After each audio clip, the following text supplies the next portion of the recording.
no sé si es la campaña, lo que es muy difícil pues saber por qué hizo estas declaraciones el presidente Trump. Lo que sí es que la oposición en México lo que ha estado buscando y lo ha manifestado durante todos estos meses es una mala imagen del gobierno de México en Estados Unidos. Toda esta idea de que aquí protegemos a la delincuencia organizada o narcopresidente, narcocandidata, que viene de una campaña de ellos. Si tiene influencia ya, pues no sé qué tanta influencia tenga, pero si la buscan. ¿Y qué pretenden ellos? ¿Qué les gustaría a ellos? La intervención de Estados Unidos en México. Esa es la verdad. Porque como no tienen apoyo popular en nuestro país, porque ya no tienen apoyo popular, ellos creen que tienen que ir a buscar desde fuera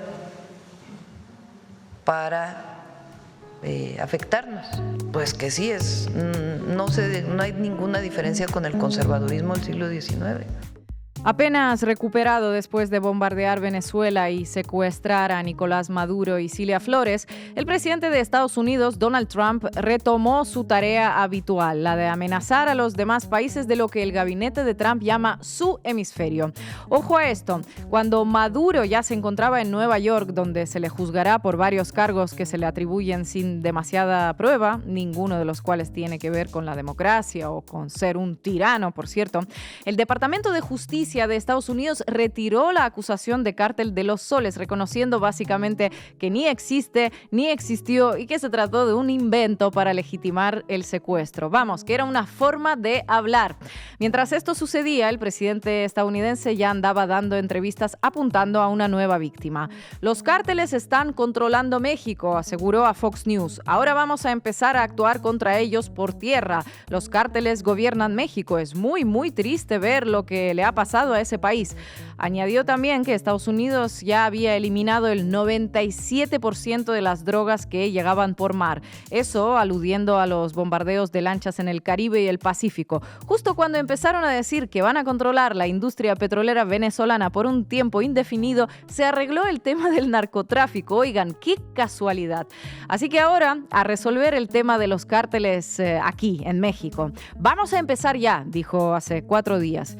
Y bueno, ¿qué decir? Difícil tomárselo a broma. Está allanando el camino para extender sus agresiones militares hacia el territorio mexicano o la infraestructura supuestamente vinculada a los cárteles. Lo justifica diciendo que las drogas provocan entre 250,000 y 300,000 muertes cada año en Estados Unidos, contradiciendo los datos que los organismos oficiales de su propio país publican, multiplicándolos por 4 más o menos. Pero bueno, ¿cuándo le importó el rigor a Donald Trump? ¿Y acaso no lo veíamos venir? Estaba claro que las campanas no tocaban únicamente por Venezuela y sus reservas de petróleo. Siempre se trató de Latinoamérica en su conjunto, el Caribe, pero también México y Brasil y todo aquel que, parafraseando a Emiliano Zapata, voluntariamente decidió ser gusano y arrastrarse, como Milei, Noboa o Kast.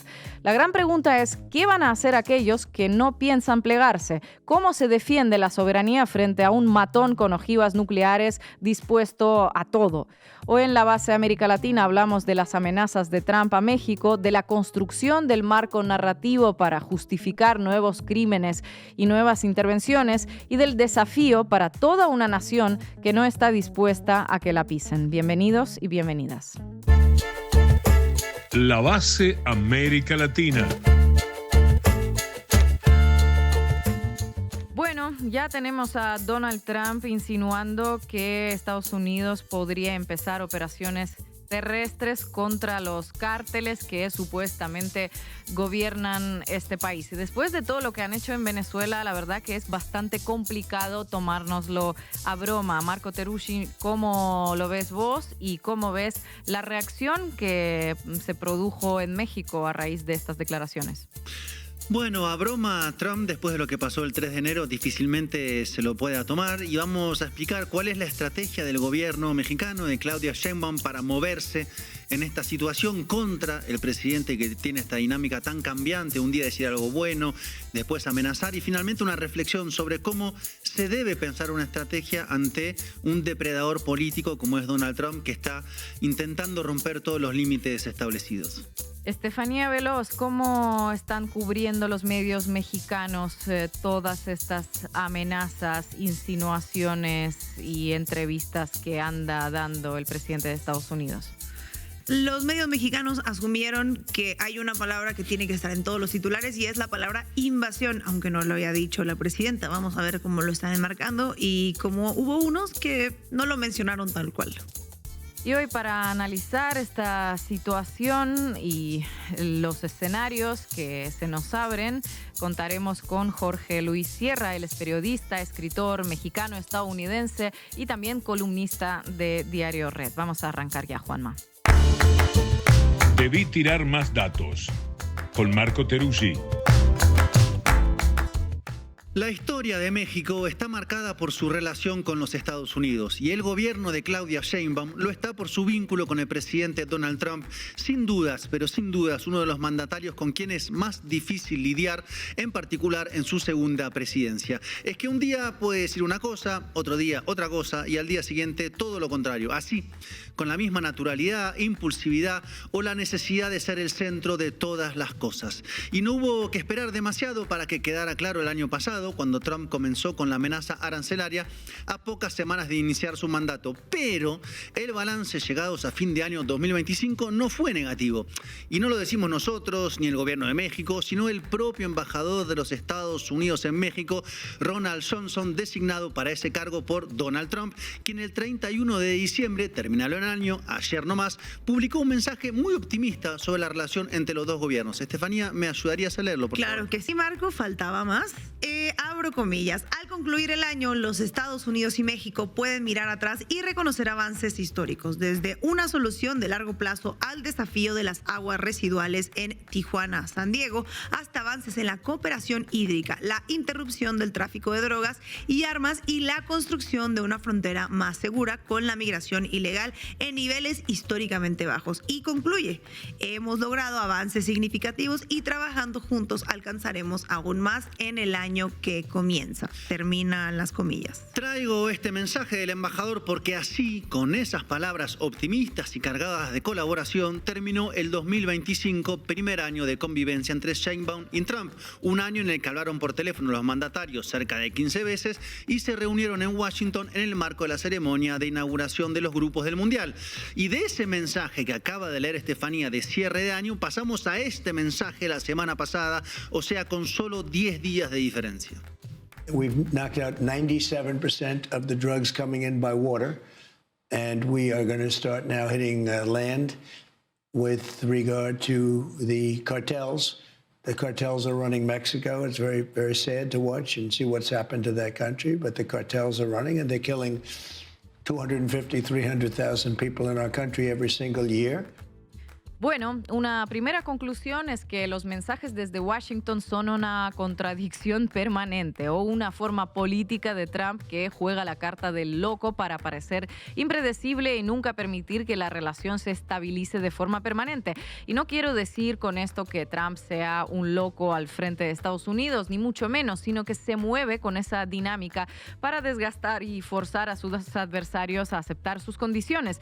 Y un dato insoslayable, una cosa era esa dinámica antes del 3 de enero de este año y otra muy distinta es luego de haber visto caer misiles Made in USA sobre Caracas. Por eso venimos diciendo que lo que pasó esa madrugada es una suerte de parteaguas en la forma en la cual deben tomarse las amenazas de Trump y en la relación de Estados Unidos con la región. Y justamente esa amenaza que hizo de ataques por tierra, planteando que los cárteles controlan México y no su gobierno, ocurrió después de la agresión militar a Caracas. También esos días, recordemos, amenazó al gobierno de Colombia y al de Cuba. Sobre el tema de Cuba lo analizamos acá el lunes, así que quienes no lo vieron les recomendamos verlo muy atentamente. El asunto entonces es que en pocas horas Trump bombardeó Caracas y amenazó a 3 gobiernos de la región. Y de esos 3 habló con 2, con el presidente Gustavo Petro primero, luego con la presidenta Claudia Sheinbaum, con quien habló este lunes por teléfono y así lo informaba. Después de las declaraciones que había tenido el presidente Trump, Le pedí a Juan Ramón de la Fuente que buscara al secretario Rubio, ellos hablaron ayer, y también tomé la decisión de buscar al presidente Trump en una llamada. Nos dieron el viernes la llamada para hoy en la mañana y hablamos del trabajo conjunto que se ha hecho en temas de seguridad. Él todavía nos insistió en que si nosotros lo pedíamos, pues que ellos podían ayudar en otros temas. Le dijimos, bueno, pues hasta ahora vamos muy bien, no es necesario. Además, pues está la soberanía de México y la integridad territorial. Y lo entendió, fue una conversación muy amable y acordamos que siguiera trabajando conjuntamente este comité. Se estarán preguntando por qué fue importante esta llamada. Primero, porque, como afirma la presidenta, mantener los canales de diálogo abierto entre las dos presidencias es algo que permite ir trabajando sobre esas fricciones, las amenazas unilaterales y descomprimir lo que está sucediendo. Por eso, ella misma buscó esa llamada con el presidente justamente luego del ataque a Caracas y las declaraciones de Trump sobre la necesidad de intervenir en México, mostrar diálogo y serenidad, un antídoto del gobierno ante los alarmismos provocados por los titulares de Trump. La llamada ocurrió también luego de la comunicación entre el canciller de México, Juan Ramón de la Fuente, y el secretario de Estado estadounidense, Marco Rubio. Este último, según el comunicado oficial, planteó, abro comillas, la necesidad de fortalecer la cooperación para desmantelar las violentas redes narcoterroristas de México y detener el tráfico de fentanilos y armas, y enfatizó la necesidad de obtener resultados tangibles para proteger a nuestro país y al hemisferio, o sea, a nosotros. Otra vez el tema del narcotráfico, aun cuando después del ataque en Venezuela quedó claro que el tema nunca fue el narcotráfico, sino en el caso venezolano centralmente el petróleo. Y en este caso la pregunta es, ¿qué quiere Trump de México? Partiendo de la premisa que la cuestión del narco es la narrativa para justificar las presiones y agresiones. Porque, claro, si a Trump le importara tanto el narco, pues no habría liberado al expresidente hondureño Juan Orlando Hernández, condenado por narcotráfico en Estados Unidos, y haría todo lo posible para combatir el narco dentro de su país y no recortaría miles de millones de dólares en servicios de salud, como vimos en la base de América Latina, dejando a la gente desamparada y a merced de las drogas. Y el combate al narco hubiera sido lo primero que habría planteado en la negociación con Delcy Rodríguez en Venezuela, pero no, solo habló de pozos petroleros y ya no mencionó el narcotráfico, para lo cual, no olvidemos, bombardeó más de 35 lanchas y mató más de 100 personas. Y aunque la cuestión del narco sea una coartada intervencionista, no está de más señalar los avances que existen en el caso de México en esa materia, como lo recordó Sheinbaum al explicar la llamada con Trump. Y hablamos del trabajo conjunto que se ha hecho en temas de seguridad. Hay resultados muy importantes del trabajo de colaboración conjunta. Por ejemplo, se ha reducido 50% el cruce de fentanilo de México a Estados Unidos. ¿Cómo se mide eso? Pues por las incautaciones que ellos hacen de fentanilo del otro lado de la frontera. Entonces, CBP, que es una agencia de los Estados Unidos, publica cuánto fentanilo han incautado del otro lado de la frontera. Y este se ha reducido en 50% en un año. Y también incluso las muertes por fentanilo en Estados Unidos se han reducido en alrededor de 43%. 50% más de decomiso de fentanilo en un año de cooperación entre los gobiernos. Nadie podría decir que no es un avance sustancial en el tema que se supone que es el que más preocupa a la Casa Blanca. Qué extraño que en un país tomado por el narcotráfico, como dice Trump, se logre una disminución de esa magnitud con todos sus temas, ¿no? Y agregaría como dato que en 2025, el año pasado, fueron extraditados 55 narcotraficantes desde México a Estados Unidos, incluidos algunos muy reconocidos como Rafael Rafael Caro Quinteros. Y la extradición, sabemos, es un pedido de los Estados Unidos. Entonces, que hay cooperación y avances es un hecho, tomando los datos de reducción de fentanilo y del aumento de la cantidad de extradiciones. Pero claro, los hechos no parecen importantes porque el narco es, al final de cuentas, la narrativa de Trump para intentar volver a tomar control interno de México en materia de seguridad, como ocurría durante los sexenios neoliberales. De hecho, volvió a plantearlo en la llamada con Claudia Sheinbaum y la presidenta volvió a decirle amablemente que no, gracias, señor presidente. ¿Sí quedó descartada una acción militar? ¿Usted considera que sí? Sí.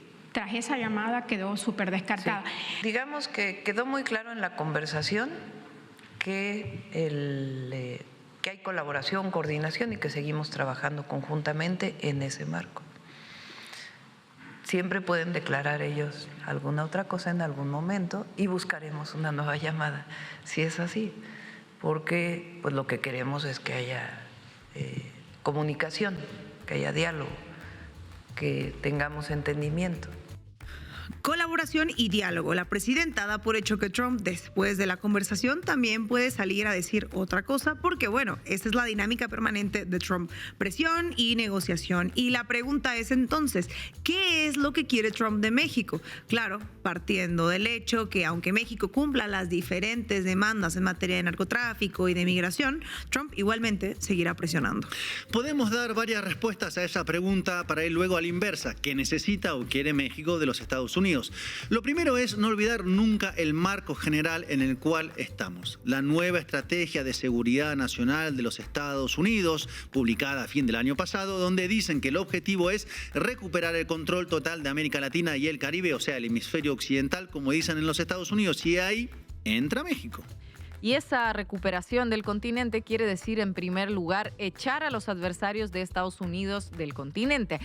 ¿A quién principalmente? A China, claro. Echar o que no den pasos significativos en su presencia, en este caso en México. Y es también presionar sobre la cuestión cubana, ya que México es el principal proveedor de petróleo a la isla. Aunque al respecto, la última noticia es que el secretario de Energía de Estados Unidos, Chris Wright, no planteó intentar prohibir que México venda su petróleo a Cuba. ¿Se dan cuenta ustedes, no? Esa idea que tiene Estados Unidos de sí mismo, que puede decirle con quién puede o no puede comerciar cada país. Entonces, ¿cuál es el objetivo de Washington? Tener a México alineado en su campo geopolítico, con la más reducida presencia de sus adversarios, centralmente China, y con las puertas abiertas para que sus agencias de seguridad operen a sus anchas. Lo que había antes, digamos. ¿Y hasta dónde está dispuesto a llegar Estados Unidos para alcanzar ese objetivo? Acá. Y acá es donde entra el efecto 3 de enero en Caracas, donde Trump está dispuesto a romper límites que parecían establecidos. Y esta es una de las marcas centrales de esta época, el fin de los límites o los límites en permanente renegociación. Y además, Trump tiene una carta sobre la mesa que la presidenta rechazó públicamente. Esto es importante.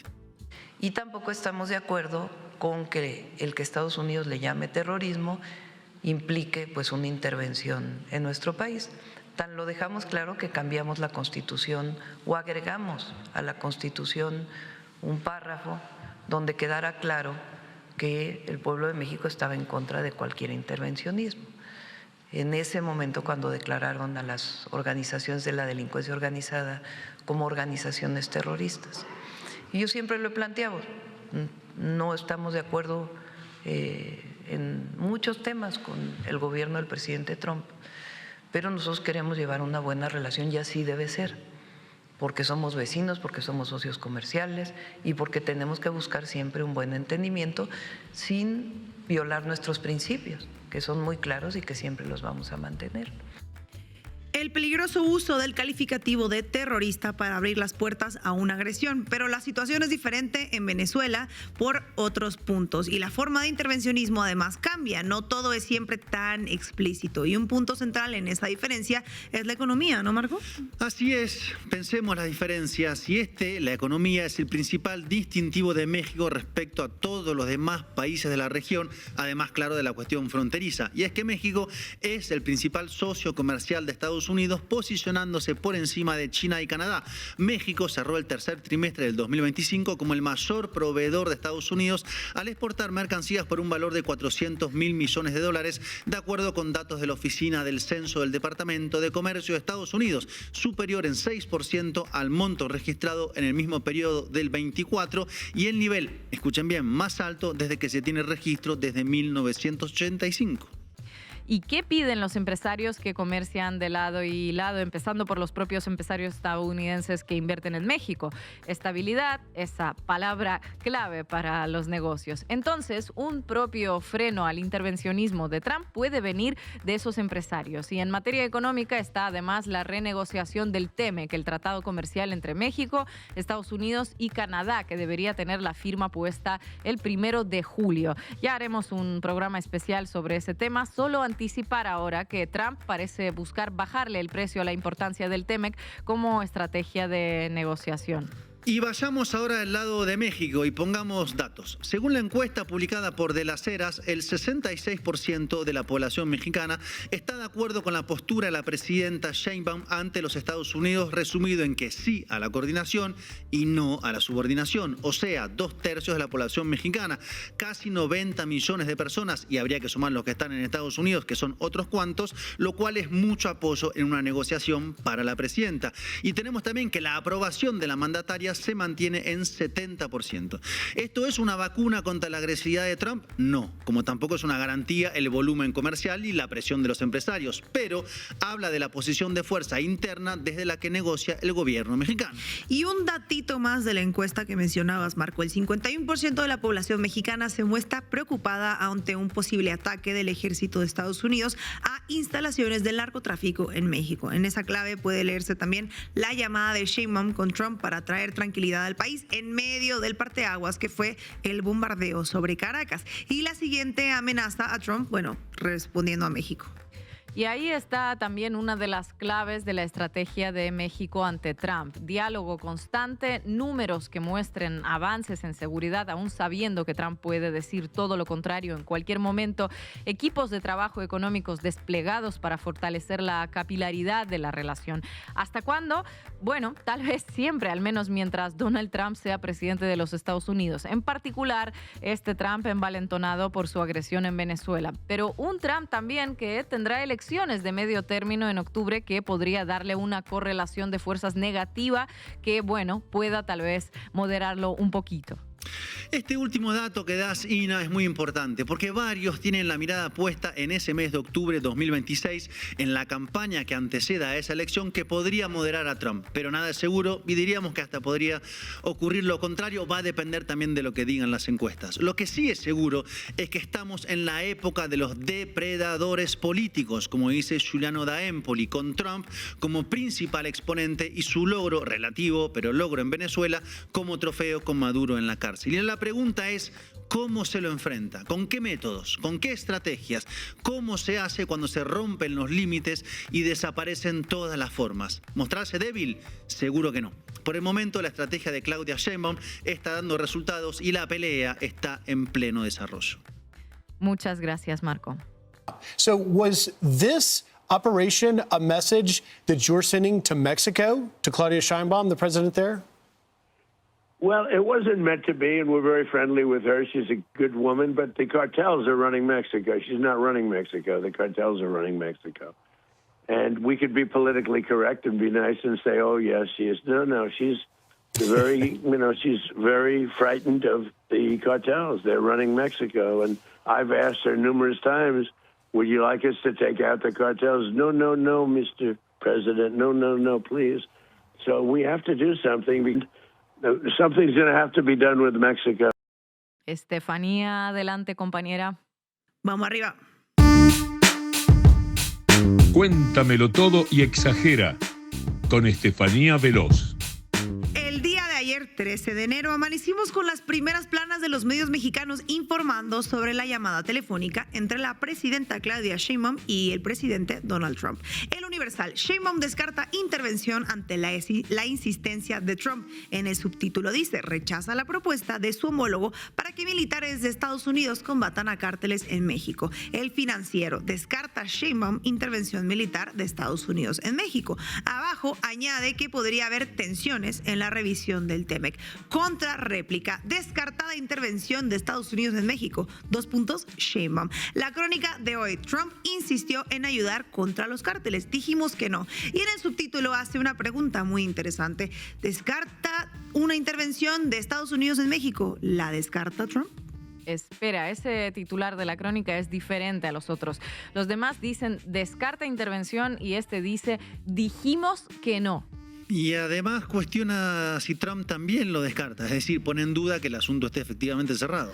Y ahora veamos El Independiente, que tituló: frena CSP, o sea, Claudia Sheinbaum Pardo, a Trump por ahora. Estas dos palabras por ahora las vamos a analizar un poquito más adelante. Quédense con este titular porque son muy importantes en la construcción de esta cobertura mediática. Por ahora, eso suena a que la presidenta solo está deteniendo algo temporalmente, como si solo fuera cuestión de tiempo, algo que va a suceder sí o sí, pero por ahora no sucede.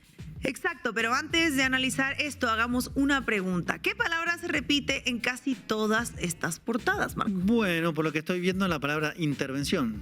Así es, intervención aparece en el Universal, en el Financiero, en Contrarréplica, en la Crónica, pero tengo una pregunta para ustedes. ¿La presidenta Sheinbaum usó esa palabra para rechazar la propuesta de Trump?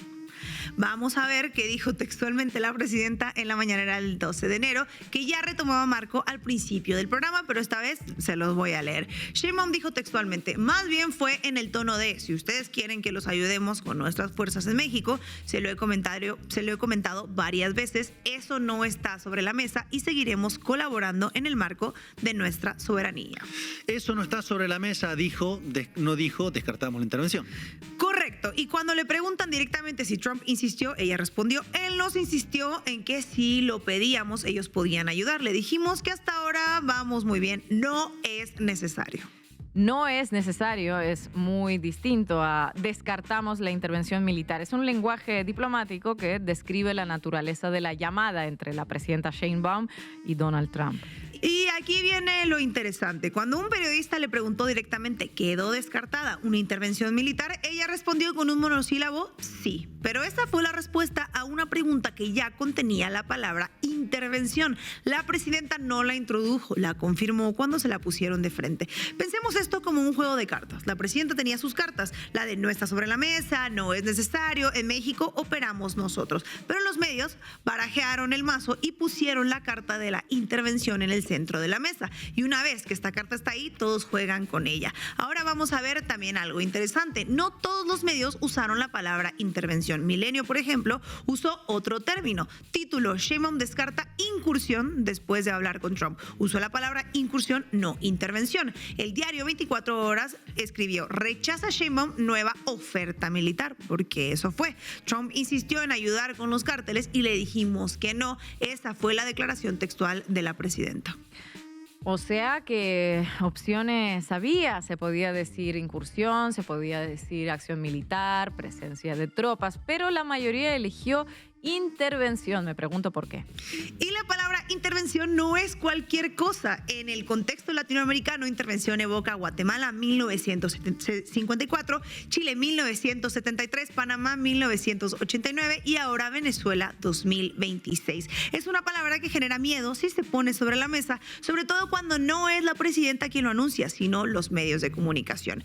Pero regresemos al titular que les decía que recordaran, el del Independiente que les mencionaba. Decía: frena Claudia Sheinbaum Pardo a Trump por ahora. Estas dos palabras, por ahora, aparecen en varios análisis de ese día.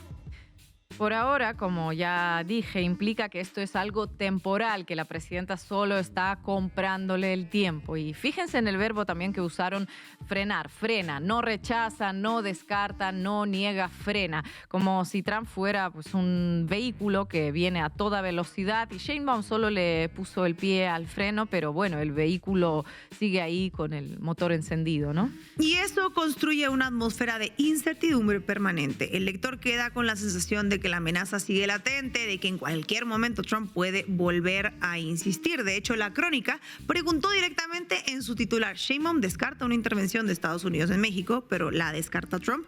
Es decir, el medio está diciendo, la presidenta dice que no, pero nosotros tenemos dudas. Bueno, es una forma de quitarle autoridad a la palabra de la presidenta, rebajar su poder en un país donde de hecho tiene unos altísimos índices de aprobación, también una mujer que ha sido elogiada por Trump y ha sabido también manejar la relación bilateral con diplomacia. No es que la contradigan directamente, pero bueno, es como si dijeran, no te creo tanto. Ahora, hace un rato en esta sección que no repasamos las columnas de opinión de los medios mexicanos, que es donde periodistas y la opinocracia vierte su visión de país disfrazado de análisis, y muchas veces es donde los medios, no todo el tiempo, pero muchas veces, expresan claramente sus líneas editoriales. Empecemos con Leo Zuckerman. Leo Zuckerman publicó en el Excelsior, en su columna Juegos de Poder, un texto titulado Aquí solo mis chicharrones truenan, y escribe algo muy interesante. Dice, y cito: de esta forma Trump se ha convertido en la caricatura del imperialismo yanqui, típica de un monero de la jornada, el tío Sam, capitalista a ultranza, codicioso que subyuga a los débiles del continente con su enorme poderío militar. Espera, ¿está diciendo que Trump es el estereotipo del imperialismo a fin de cuentas? Sí, sí lo está diciendo, pero fíjense cómo lo dice. Usa la palabra caricatura y la referencia a un monero de la jornada, o sea, lo más chairo de lo más chairo. Es decir, está sugiriendo que la izquierda exageraba con esas imágenes del imperialismo yanqui, pero que ahora de repente el estereotipo pues se volvió realidad. Esto me encanta. Durante años se burló de quienes advertían sobre el imperialismo estadounidense y ahora dice, bueno, resulta que tenían razón, oigan. Y lo dice con un tono irónico y resignado, como diciendo, ¿quién lo hubiera pensado? Pero el punto es que eso no era un estereotipo exagerado, era una descripción de cómo ha operado Estados Unidos en la región durante más de un siglo. Con Trump y sin Trump, efectivamente. Es como si alguien dijera, resulta que el agua sí moja. No es que de repente Trump se convirtiera en imperialista. Estados Unidos ha intervenido en América Latina durante décadas. Hola, Leo Zuckerman, no es solo cosa de Trump. Exactamente. Y otro columnista es Román Revueltas Rete, un destacado músico, director de orquesta, periodista, pintor mexicano y defensor sobre todo de el INE, que ha sido columnista durante años. Él escribe en su columna Política Irremediable un texto que se titula ¿Cuál soberanía tienes cuánto pagas derecho de piso? Ese título ya tiene como un argumento incluido, ¿no? Exacto. Revueltas usa un argumento que hemos visto repetirse desde que empezaron las amenazas de Trump. Si ya estamos intervenidos por el crimen organizado, ¿qué soberanía podemos defender? Bueno, es el argumento de ya nos invadieron los cárteles, ¿qué más da que nos invadan los gringos? De hecho, María Corina Machado recurría a eso mismo en bastantes ocasiones y ya ven de qué le sirvió, ni su premio Nobel quiere Donald Trump como para ponerla de presidenta. Y escribe también este columnista sobre Venezuela. Dice que los países que se sienten amenazados por Trump invocan el sacrosanto principio de la soberanía para conjurar el escenario de otra posible intervención militar. Y luego lista los países afectados, México, Cuba y Colombia. O sea, los países que no se alinean completamente con Estados Unidos. Y aquí viene lo más importante. Revueltas argumenta que para defender la soberanía primero hay que limpiar la casa. Dice textualmente, no puede haber ciudadanos menos soberanos en su propia tierra que aquellos violentamente sometidos por los sanguinarios sicarios de los cárteles. Es un argumento circular. Entonces la lógica es, como no tenemos soberanía, hay que permitir una intervención pues para perder todavía más soberanía y tener todavía menos de eso que todos llaman soberanía. Eso mismo intenta construir en Latinos la narrativa del narcoestado de complicidad con Venezuela. Vamos a escuchar lo que dijo Carlos Loret de Mola el día de ayer. Latinus tuvo acceso a la acusación del gobierno de Estados Unidos contra Nicolás Maduro. El papel de México en esta trama criminal es asombrosamente relevante. Los buques con droga que llegaban a México. El papel del embajador en México como enlace del narcotráfico venezolano. El cártel de Sinaloa, el cártel de los Zetas. Vea usted cómo en el expediente Maduro, México aparece por todos lados. Que el papel de México en la caída de Maduro es relevante porque en el expediente Maduro México aparece por todos lados, dice. Fíjate, pero no menciona que Estados Unidos al final no pudo probar el supuesto vínculo de Maduro con el cártel de los Soles y decidió directamente eliminar eso del cártel de la acusación.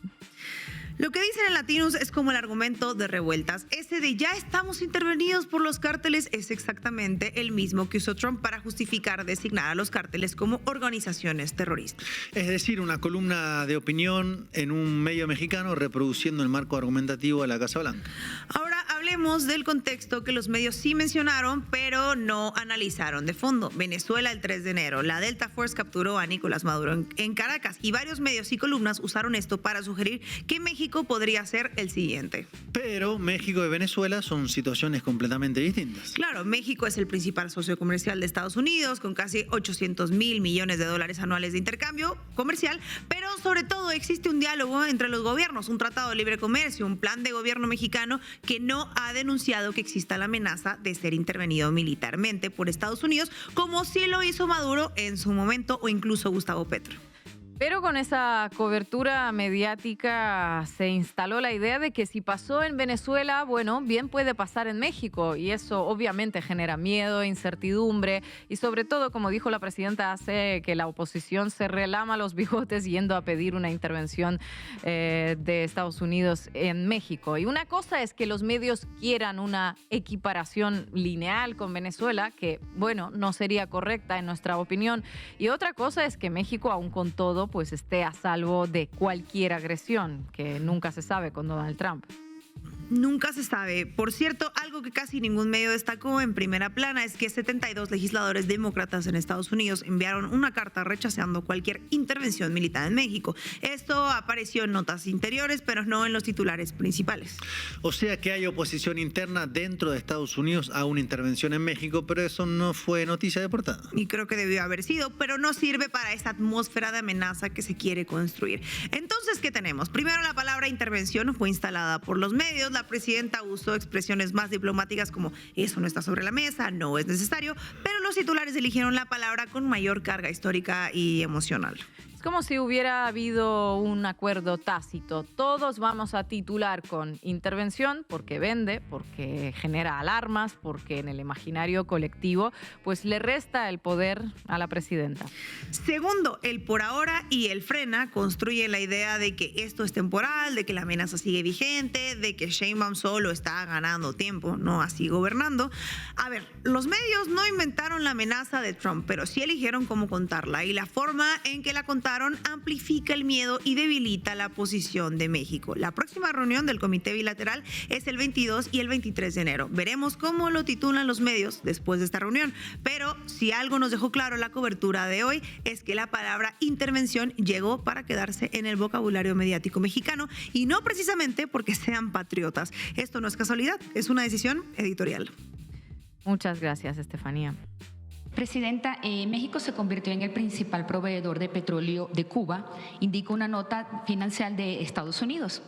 ¿Las cifras del gobierno de México respaldan esta información? Ayer pregunté a Pemex, que no me mandaron el dato, pero no se está enviando más petróleo del que se había enviado históricamente. No hay un envío particular.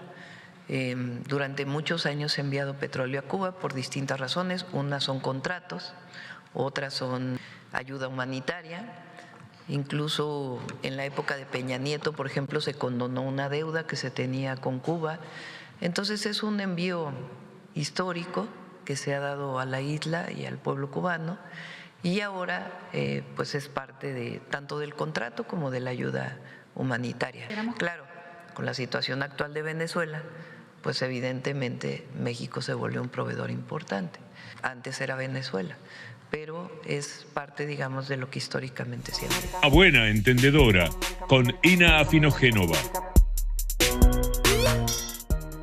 México y Venezuela son los principales exportadores de petróleo hacia Cuba. Lo fueron a lo largo de la historia y lo son en la actualidad.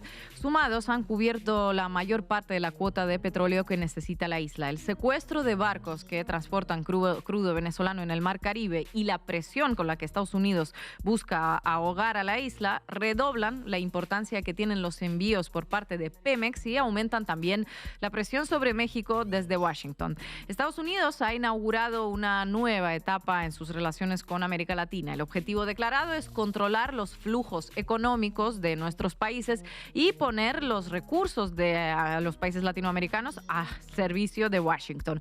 ¿Qué ocurrirá con los envíos de petróleo a Cuba en este nuevo contexto? La presidenta Sheinbaum se refirió a esos envíos durante la mañanera del pasado 22 de diciembre. Señaló que se encuadran dentro de los acuerdos bilaterales de cooperación energética y financiera que los dos países han sostenido históricamente. Sheinbaum explicó que la entrega de combustible se remonta a la década de los 90, durante el llamado Período Especial de Cuba. Recordarán, ¿no? En aquel momento, de manera similar a lo que pasa en la actualidad, Estados Unidos incrementó la presión sobre la isla para ahogarla y derrotar a la revolución. Gracias a esos acuerdos, México realizó una inversión de $350 millones para la modernización de la refinería de Cienfuegos en Cuba. En los últimos años, esa cooperación ha incluido envíos regulares de petróleo y derivados. El papel de México en el abastecimiento de la isla fue creciendo a medida que se redujeron los envíos desde Venezuela, producto de la multiplicación de sanciones sobre Caracas. Las exportaciones mexicanas se realizan a través de una filial de Pemex, que se llama Gasolinas del Bienestar. En 2024 exportó en promedio 20.100 barriles de crudo por día y 2.700 barriles de productos derivados de petróleo. En 2025, solo entre los meses de mayo y agosto, México triplicó los envíos de petróleo. En total, 58 cargamentos valorados en $3.000 millones. Las ventas de petróleo se inscriben en un marco de relaciones un poco más amplias. Desde el triunfo de la Revolución Cubana en 1959, México nunca cortó las relaciones diplomáticas con Cuba, cuando otros países latinoamericanos bajo presión de Estados Unidos se sumaron al bloqueo. México, aún con gobiernos neoliberales y entreguistas, siempre sostuvo el derecho a la autodeterminación del pueblo cubano. Por su parte, Cuba ha colaborado con México enviando personal médico. Durante la pandemia de COVID, los médicos cubanos estuvieron presentes prestando atención sanitaria en zonas rurales. En la actualidad, Cuba tiene un déficit en su abastecimiento de petróleo que obligó a realizar cortes rotativos de electricidad en las distintas zonas del país. La isla consume 112.000 barriles diarios, pero solo produce alrededor de 40.000. El crudo cubano es un petróleo pesado y extra pesado que se usa principalmente como combustible para las centrales termoeléctricas. Cuba produce petróleo y también gas en la llamada Franja Petrolera Norte, una zona de 320 kilómetros que abarca desde la bahía de La Habana hasta Matanzas. El descubrimiento se remonta a finales de los años 60 en el marco de los acuerdos con de la isla con la Unión Soviética. Los campos más productivos son los de Boca Jaruco, Varadero y Puerto Escondido. A partir del 97, Cuba pudo aumentar progresivamente su producción de petróleo hasta duplicarla. Ese avance se logró gracias a la perforación de pozos horizontales. Los pozos están en tierra, pero a través de la perforación horizontal el petróleo se extrae de abajo del mar.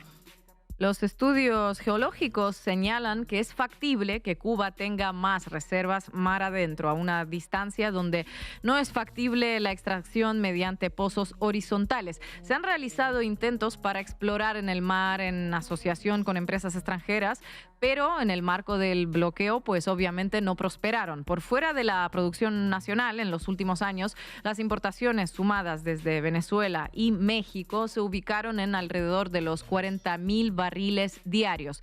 Rusia también aporta una pequeña cantidad, pero de manera bastante irregular, al igual que Argelia.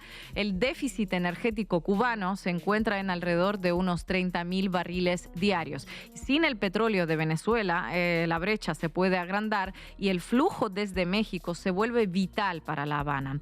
Para Estados Unidos, apretar el collar petrolífero se convierte en un instrumento a la mano en pos de promover el descontento social dentro de la isla. isla. Y ante la presión de Estados Unidos, Sheinbaum, la presidenta, ha ratificado que México es un país soberano y que estas decisiones no afectarían las relaciones bilaterales con los Estados Unidos. Añadió que durante muchos años se ha enviado petróleo a Cuba por distintas razones. Unas son contratos, otras son ayuda humanitaria, incluso en la época de Enrique Peña Nieto, quien condonó una deuda que se tenía con Cuba, dijo. El pasado domingo, Donald Trump publicó en su red Truth Social que no habrá más petróleo ni dinero para Cuba, cero, todo en mayúsculas. Sin embargo, durante esta semana, el secretario de Energía de Estados Unidos, Chris Wright, afirmó que Washington no ha pedido a México que corte el suministro de crudo a la isla, que de hecho le permiten seguir suministrándole. En la misma línea, luego de la llamada telefónica realizada el lunes entre Donald Trump y la presidenta de México, Claudia Sheinbaum, aseguró Claudia Sheinbaum que los envíos de crudo a Cuba no fueron parte de esa conversación. También subrayó su voluntad para actuar como un vehículo de comunicación entre La Habana y Washington. Los que no están contentos con esta definición son los congresistas claros republicanos vinculados a la mafia cubana de Miami, los conocidos como gusanos o la gusanera. En el mes de julio se tiene que realizar la revisión del Tratado de Libre Comercio entre México, Canadá y Estados Unidos, el TEMEC.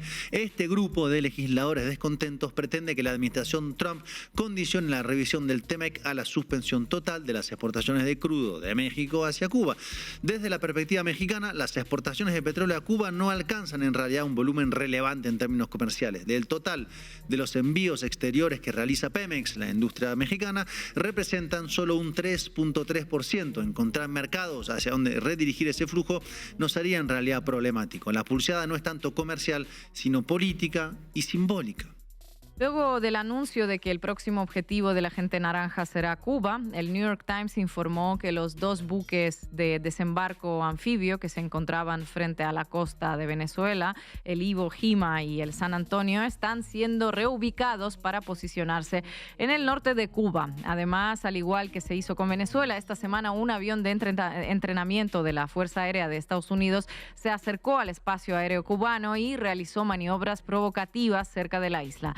El teórico alemán de la guerra Karl von Clausewitz dijo hace 200 años que la guerra es la continuación de la política por otros medios. El filósofo francés Michel Foucault dio vuelta a la frase y señaló que la política es la continuación de la guerra por otros medios.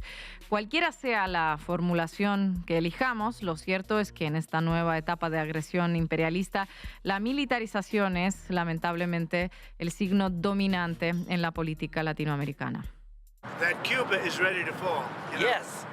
Cuba looks like it's ready to fall. I don't know if they're going to hold out. But Cuba now has no income. They got all of their income from Venezuela, from the Venezuelan oil. They're not getting any of it. And Cuba literally is ready to fall. And you have a lot of great Cuban Americans that are going to be very happy about it.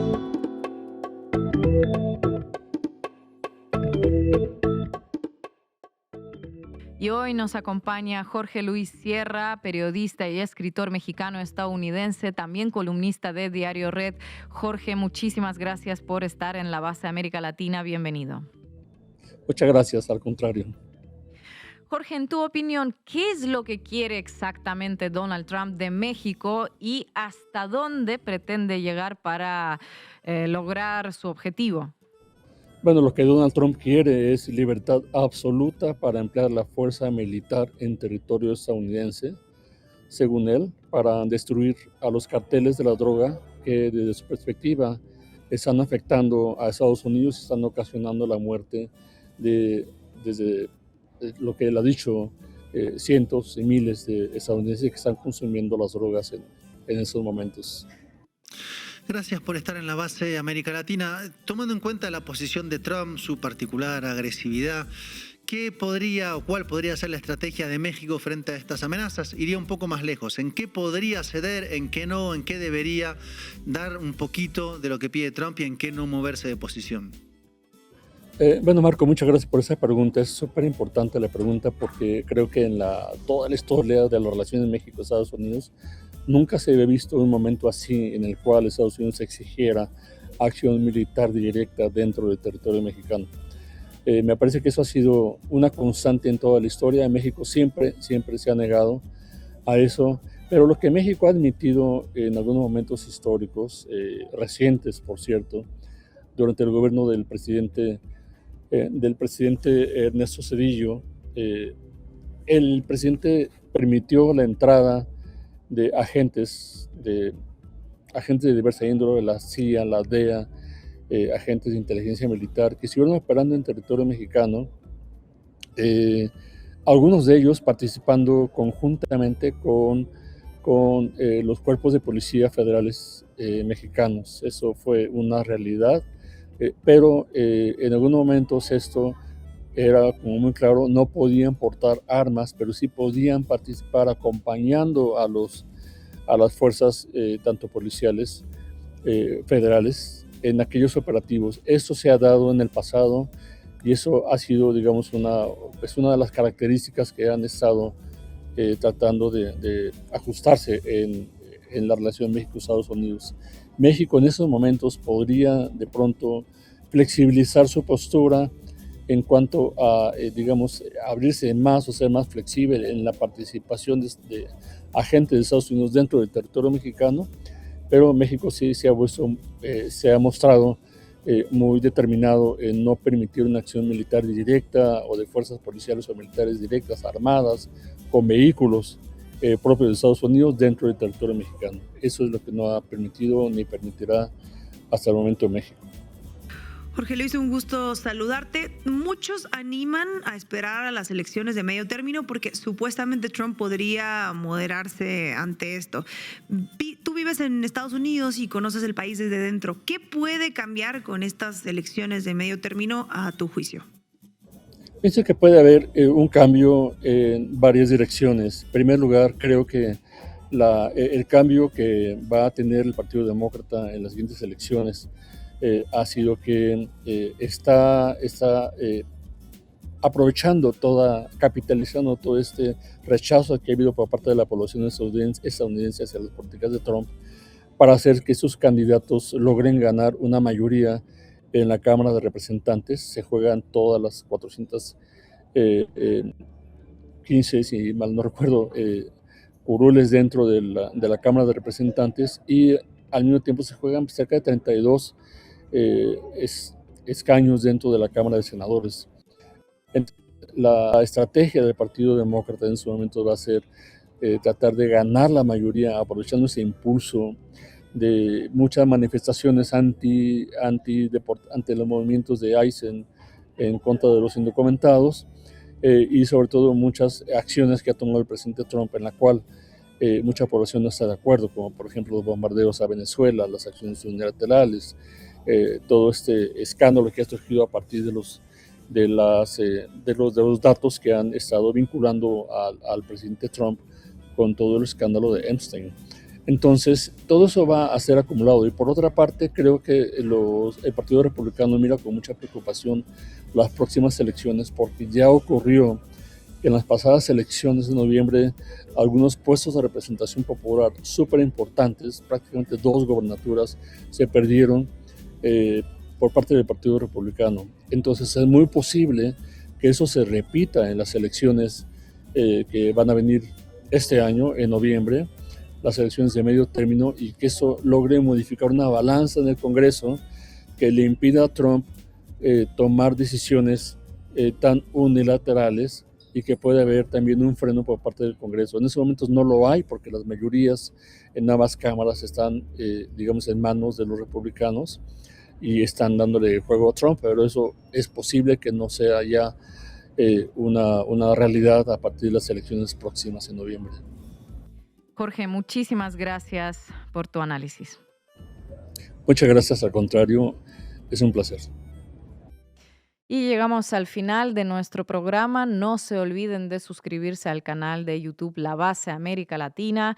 Vamos a 1,000,000 de suscriptores. Vamos a ampliar nuestra comunidad de los seguidores de La Base. También pueden hacerse socias y socios de Canal Red escaneando el QR que le dejamos en pantalla. Y también le dejamos otro QR que les lleva directamente a nuestra playlist en Spotify por si nos prefieren escuchar y no ver. Y mañana a las 7 horas chilanga nos vemos aquí. Hasta pronto.